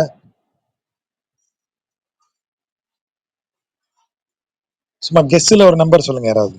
எத்தனை பாயிண்ட் சொல்லி இருப்பாருங்க அவங்க ஓம் சொல்லலாங்க? ஒரு 5. 102 103 பாயிண்டோ வச்சிருக்காரு. விஜயலட்சுமி வந்திருக்காங்க. ஓகே, நீங்க அத்தனை ஆல்ரெடி சொல்லிட்டீங்க ஆன்சர். ஆமா, 102 103 பாயிண்டோ எத்தனையோ வச்சு நான் கூட அதை படிக்கிறதுக்கே அவ்வளவு நேரம் ஆயிட்டே இருந்தது. இந்த அத்தனை பாயிண்ட்லயும் ஓம்ங்கிறத எப்படி சொல்லலாம், எவருக்கு வேதம் சொல்லக்கூடாதுன்னு இருக்கு, ஏன் சொல்லலாம், இந்த ரேஞ்சில அத்தனை விளக்கம் அவர் சொல்லியிருக்காரு. அந்த ஒரே ஒரு பாட்டுக்கு பேசும் இன் திருநாமம் எட்டு எழுத்தும் அப்படிங்கிற அந்த விளக்கத்துக்கு அத்தனை பாயிண்ட் இருக்கு. பட் நமக்கு என்னன்னா அதை சொல்லலாம்ங்கிறது தான் இங்க இருக்கிற பொருள். இறுதியாக நிறுவப்படுவது அதுவே சொல்லலாம் எனப்படுவது. அப்போ வாசமா மலர் நாறு பார்பொழில் சூழ் தரும் உலகுக்கு எல்லாம் தேசமாய் திகழும் மலை திருவேங்கடம் அடை நெஞ்சே. அது அந்த இடம் எப்படிப்பட்டது? உலகுக்கெல்லாம் தலையாக விளங்கும் இடமா எது? திருவேங்கடம். எப்படிப்பட்ட இடம் அது? அப்படியே பொழில் சூழ். எப்படிப்பட்ட பொழில்? பொழில்னா சோலைகள். எப்படிப்பட்ட பொழில்? வாசமா மலர் நாறு, வாசம் மிக்க மலர்கள் நறுமணம் வீசுகின்ற பொழில் சூழ்தரும் அப்படியே சோலைகளால் சூழப்பட்ட உலகுக்கெல்லாம் தேசமாய் திகழும் மலை, உலகுக்கெல்லாம் தலைவராக திகழும் மலையில் இருக்கக்கூடிய திருவேங்கடத்தை அடைவாய் நெஞ்சே. உலகுக்கெல்லாம் அதான் தலைன்னு சொல்லியாச்சு. அப்ப கிட்டத்தட்ட வைகுண்டத்துக்கு இணையா சொல்லப்பட்டாச்சு. அந்த வைகுண்டம் மாதிரி இருக்கக்கூடிய இடத்துல இருக்கக்கூடிய அவனை போய் நீங்க, ஏன்னா மேல என்ன சொல்லிட்டாரு? பிறப்பு அறுக்கும் பிரான்னு சொல்லிட்டார். ஆகவே திருவேங்கடமே வைகுண்டம் என்று சொல்லப்படுவதற்கு இணையான பாடல் இது அப்படின்னு அதுக்கு ஒரு மரபு உண்டு. ஏன்னா பிறப்பு அறுக்கும் பிரான் எங்க இருக்கான்? நித்திய சூரியாக நீங்க இருக்கும்போது உங்களுக்கு பிறப்பு கிடையாது. நித்திய சூரியாக எங்க இருப்பீங்க? வைகுண்டத்துலதான் இருப்பீங்க. இங்க என்ன சொல்றாரு? உலகுக்கெல்லாம் தலை அப்படின்னு சொல்றாரு திருமலை. உலகுக்கெல்லாம் தேசம், உலகுக்கெல்லாம் தலைவராக விளங்கக்கூடிய தலையாக விளங்கக்கூடிய இடம், அங்க பிறப்பிறக்கும் பிரான் இருக்கான் அப்படின்னு சொன்னா அது வைகுண்டத்திற்கு இணையானது திருவேங்கடம் அப்படின்னு அதை சிறப்பித்து சொல்லுகிறார். செங்கையல் திளைக்கும் சுனை திருவேங்கடத்து உரை செல்வனை. செங்கயல்ல செழுமையான கயல் மீன்கள் திளைக்கக்கூடிய சுனை மிக்க. முதல் பாட்டுல சொன்ன அதே வரி எங்க கொண்டு வராரு. முதல் பாட்டுல சொன்னார் இல்லையா, செங்கயல் திளைக்கும் சுனை திருவேங்கடம்னு, அதை அப்படியே இங்க போடுறாரு. செங்கயல் திளைக்கும் சுனை திருவேங்கடத்து உரை செல்வனை திருவேங்கடத்தில் இருக்கக்கூடிய செல்வனை மங்கையர் தலைவன். மங்கையர் தலைவன்னா பெண்கள் இல்ல, திருமங்கை நாட்டின் தலைவன். யாரு? கலிகன்றி, அதாவது கலியனாகிய இவர் திருமங்கை மன்னன். வன் தமிழ் செஞ்சொல் மாலைகள். வன் தமிழ்னா இந்த இடத்துல அப்படியே வலிமை மிக்கன்னு அர்த்தம். இந்த வன்னுன்னா செஞ்சொல் மாலைகள். அவர் சொன்ன இந்த அழகிய சொற்களாலான இந்த பாடல்களை பாடுபவர்கள். ஒரு வார்த்தை போடுறாரு பாருங்க, சங்கையின்றி. அப்படின்னா சங்கைன்னா இந்த இடத்துல சந்தேகம். இந்த பாட்டெல்லாம் சொன்னா பெருமாள் அருள் கிடைக்குமான்னு ஒரு சின்ன சந்தேகம் கூட வரக்கூடாது. ஆகவே சங்கையின்றி தரித்து உரைக்க, எந்த சந்தேகமும் இல்லாமல், எந்த ஐயமும் இல்லாமல் அப்படியே அந்த பாட்டை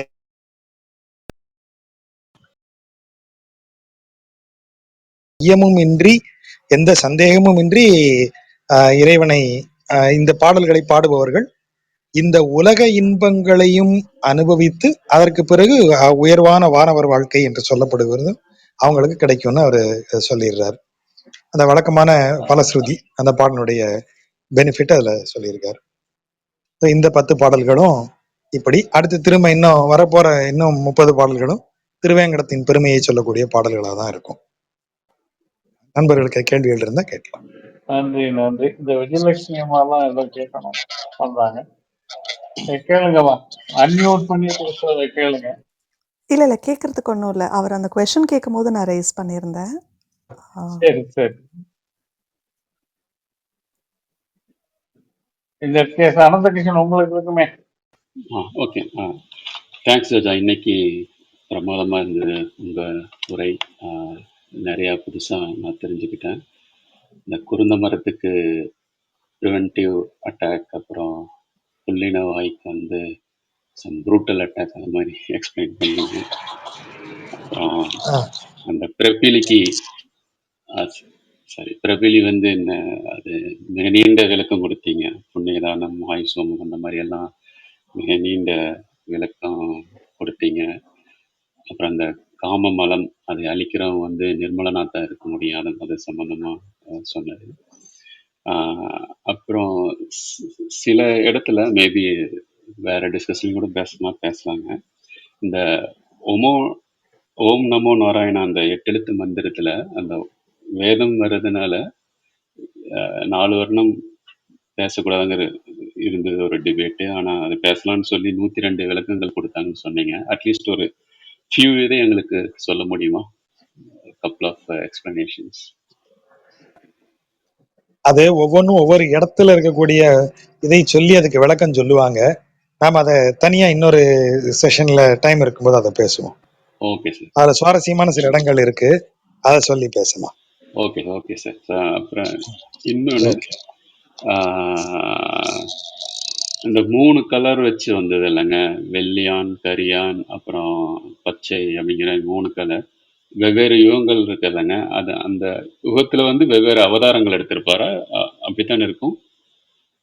அதுக்கு ஏதாவது சிக்னிபிகன்ஸ் இருக்குங்களா? லைக் வெள்ளை கலர்ல ஏன் வரணும் அந்த யுகத்துல அப்படிங்கிறது? அந்த யுகத்திற்கு உரிய நிறமாக அது சொல்லப்படும். அப்ப மக்களே அந்த நிறத்துல இருப்பாங்க அப்படின்னு சொல்லுவாங்க. இப்போ இந்த யுகத்துல வந்து எல்லாருமே வெண்மை நிறமுடையவர்களாக இருப்பாங்க அப்படிலாம் சொல்லப்படுவது ஒரு மரபு, அவ்வளவுதான். இப்ப கலிகாலம்ங்கிறது முழுக்க முழுக்க டார்க் ஏஜ், அதனாலதான் கருப்புங்கிறது கொடுக்கப்படுகிறது. அது வந்து ஒரு ஒரு ஒரு பண்பாலாகிய சுட்டு பெயர் தான். அதுக்கு அந்த சிக்னிபிகன்ஸ்ங்கிறதே அதுதான்.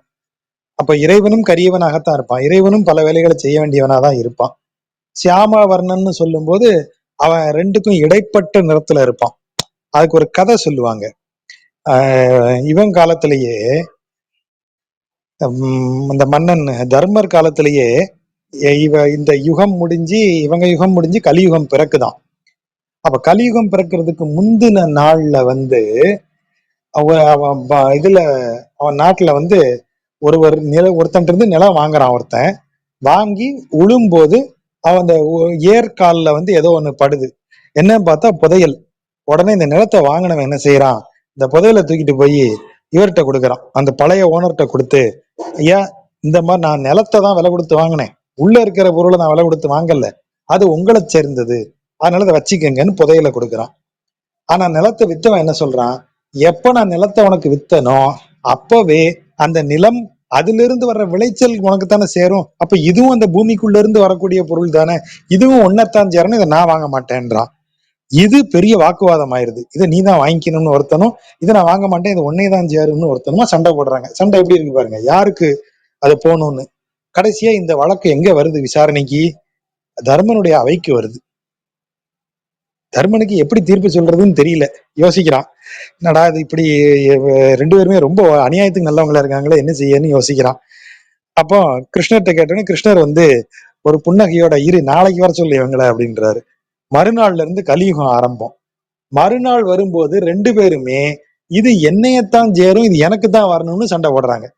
நான் நிலத்தை தான் வித்தேன், உள்ள இருக்கிற பொருளை நான் விற்கல அப்படின்னு நிலத்தை வித்தவனும், எப்ப அவன் வித்தானோ அப்பவே நிலத்துல இருக்கிற எல்லாம் எனக்கு சொந்தமாயிருதே, இவன் எப்படி திரும்ப அதை கேட்கலாம் அப்படின்னு நிலத்தை வாங்கினவனும் சண்டை போடுறாங்க. இப்ப தர்மருக்கு ஆச்சரியமாயி, எப்படி ஒரே நாள்ல இப்படி மனம் மாறிட்டாங்க இவங்க, நேத்து வரைக்கும் இப்படி பேசுனாங்களேன்னு கேட்டா, களி நேத்தோட முடிஞ்சது, நேத்தோட தியாபரயுகம் முடிஞ்சது, இப்ப களி பிறந்து விட்டது. களி பிறந்தாச்சுன்னா அதன் விளைவு இப்படித்தான் இருக்கும், மக்களுடைய விளைவு இப்படி ஆயிரும் அப்படின்னு கிருஷ்ணன் சொல்றானா.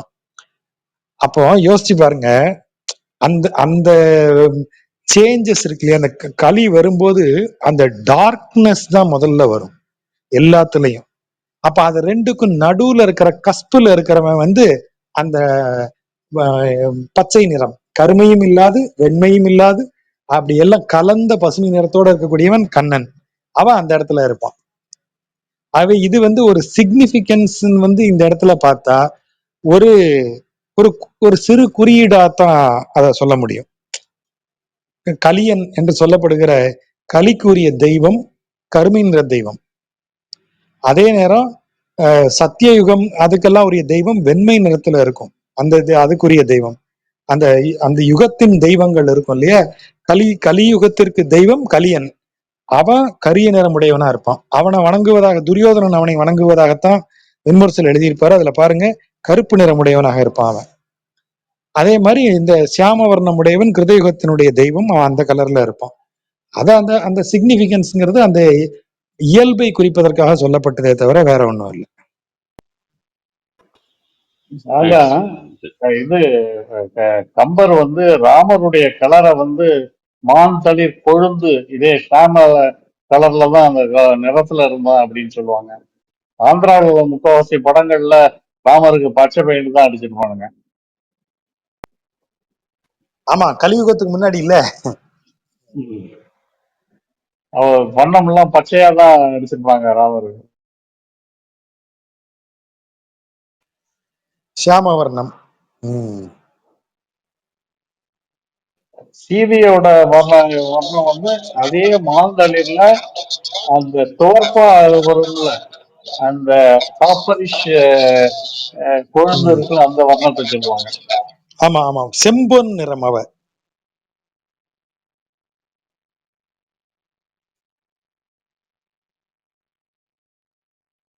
நண்பர்கள் யாராவது கொஸ்டின்ஸ் இருக்கா? நன்றி ஜாஜா. மற்றபடி வேற எதுவும் இல்லாட்டி விஜய் ஏதாவது இருக்கா சொல்லுங்க. இல்ல இல்ல சார், இனி அமர்வு ரொம்ப தேங்க்யூ வெரி மச் ஜாஜா. நல்லது, முன்னாடி போயிட்டு வந்தேன். இன்னைக்கு ரொம்ப பிரமாதமா அந்த கட்டுக்கோப்பு ரொம்ப ஸ்ட்ரக்சரிங் ரொம்ப அதிகமா. அந்த நீங்க போய் இந்த பள்ளிக்கூடம் போயிட்டு வந்த பிறகு, பள்ளிக்கூடத்துல பாடம் எடுத்த பிறகு, அந்த 7-8 செஷனுக்கு வந்த பிறகு, இப்ப இந்த 10 பாடம் வந்து அந்த போகாம அந்த போனா கூட to the point you are coming back very shortly, கிறிஸ்பா வந்தது எல்லாமே. இந்த 10-9 பாடல், 10வது பாடல் இந்த கரண்ட் கட் ஆயிடுச்சு, அது திஷ்டிப்பட்டு போச்சு. பட் ரொம்ப கோர்வையா கிறிஸ்பா வந்து முடிஞ்சது. சொல் பொருள் ரொம்ப சரளமா வந்தது எப்பொழுதும் போல. அப்புறம் அந்த புராணிக விளக்கங்களும் இந்த தத்துவார்த்தமும் அந்த போத்து நிறைவா வந்து சொல்லப்பட்டது. ரொம்ப பிரமாதமா இருந்தது. நன்றி நன்றி நன்றி. நன்றி சார், நன்றி நண்பர்களுக்கு நன்றி. வேற யாராவது கொஸ்டின்ஸ் இருக்குங்களா? இல்ல, ஓகே சரி, நான் க்ளோஸ் பண்ணிடுறேன் செஷனை. தேங்க்யூ விஜய், நன்றி நன்றி.